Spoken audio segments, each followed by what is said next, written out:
Halo teman-teman, kembali lagi bersama saya di teman CPNS. Jangan lupa like, komen, subscribe, dan nyalakan notifikasinya. Nah, sekarang kita sudah sampai di part 11 nih untuk bahas persiapan CPNS 2026. Let's go! Seperti biasa teman-teman, kalau misalkan kita lihat soal seperti ini, maka inilah soal berpola ya. Berarti di sini ada, kita lihat polanya ya. Nah, berarti A, C, F, J. Ya, A ke C itu kan masih ada B. Berarti ini plus 2 ya. D, E, F berarti ini plus 3. Ini juga berarti plus 4 ya. Berarti yang ini juga harusnya sama ya. N, P, S sama titik-titik. Ini pasti plus 2. Ini pasti plus 3. Berarti ini pasti plus 4. Berarti S ke W ya. Berarti ini adalah jawabannya adalah W. Nah, kalau misalkan dapat soal perbandingan seperti ini, itu kita hitung aja ya. Misalkan X sama dengan P kali 1 kali 1 ini kan ya P gitu ya. Y sama dengan P tambah 1 tambah 1 berarti ini adalah P plus 2 ya. Jadi hubungannya P dengan P plus 2 ini adalah seperti ini. Berarti X kurang dari Y atau Y lebih besar dari X. Berarti jawabannya itu adalah bagian B ya. Masih soal perbandingan. Jadi di sini adalah jika X sama dengan luas bujur sangkar ya. Kita hitung aja berarti luas bujur sangkar sama dengan sisi kali sisi, berarti ya ini 100 cm kuadrat ya. Dan luas lingkaran itu rumusnya adalah pi r square ya. Jadi kita harus mengetahui jari-jarinya. Nah ini garis tengahnya 10 cm, berarti inilah diameternya 10. Berarti jari-jarinya adalah 5 ya. Jadi maka ini menjadi 25 pi atau setara dengan 78,5 ya. Jadi X itu lebih besar dari Y ya. Maka jawabannya adalah bagian A. Masih soal perbandingan, tapi di sini kita tinggal substitusikan saja sebenarnya. Jadi X sama dengan P kali akar 64 ya. Maka kita substitusikan P-nya sama dengan 3 ya, dikalikan dengan akar 64 itu 8, maka di sini adalah 24 ya.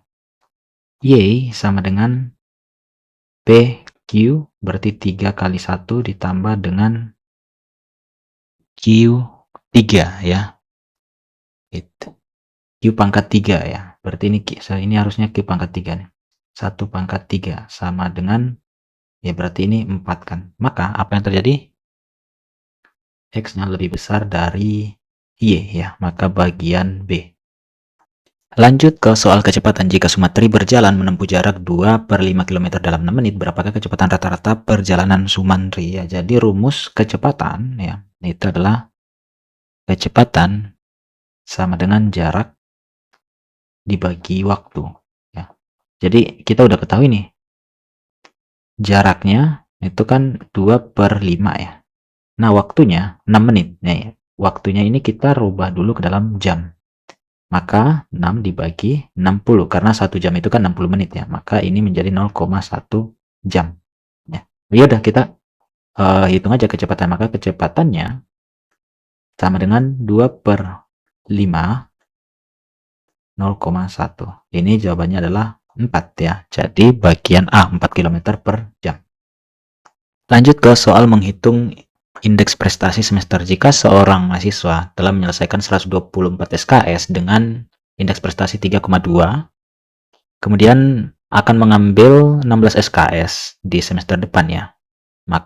Dan ingin mencapai IP 3,25. Jadi berapa yang harus IP yang harus didapat ya. Jadi kita tulis dulu nih.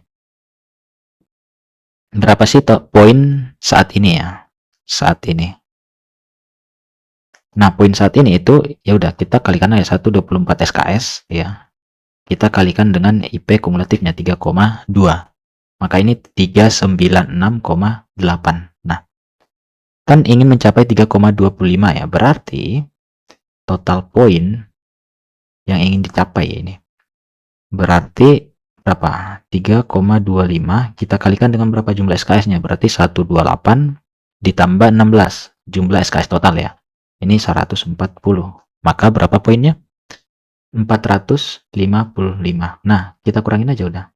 455 kurang 396,8. Ini sama dengan 58,2. Nah, ini poin yang harus dicapai di semester ini ya.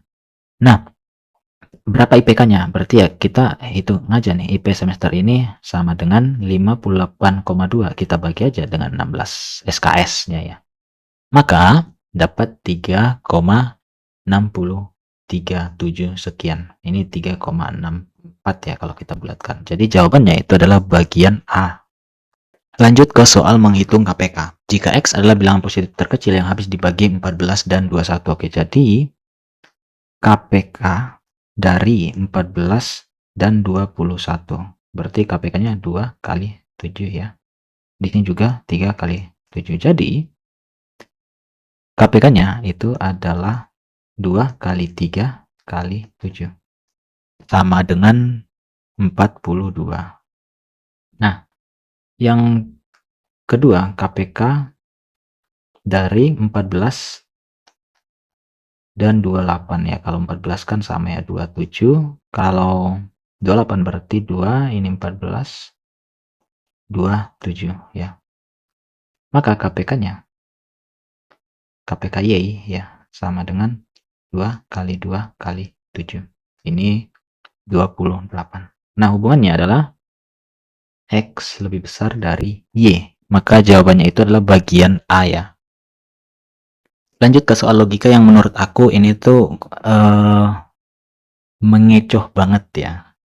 Oke, jika X sama dengan berat total, ya berarti X sama dengan berat total K kotak yang masing-masing, berarti kita kalikan dengan 1 kg, sama dengan K kilogram.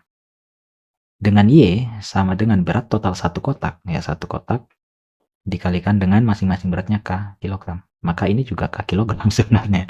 Jadi X sama dengan Y, tetapi ketika kita baca gitu, wah, kok ini apa jawabannya? Ternyata jawabannya itu adalah bagian C, tidak sesusah itu ya. Sama dengan soal sebelumnya, yaitu nomor 28. Soal ini juga tuh sebenarnya sangat mengecoh ya. Jika X, ya berarti kita tulis saja X, sama dengan selisih umur Tuti. Misalkan umur Tuti itu kita simbolkan T. Dan umur ayahnya itu adalah A. Ya.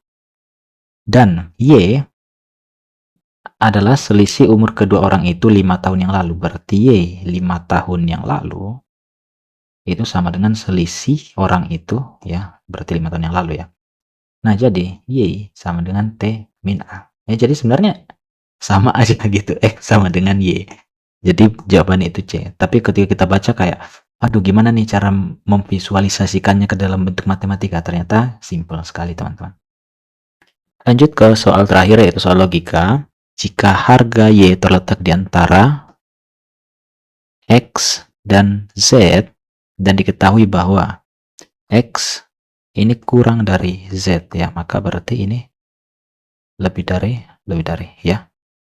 Maka Y itu lebih besar dari X atau X itu lebih kecil dari Y. Jadi jawabannya itu adalah bagian B.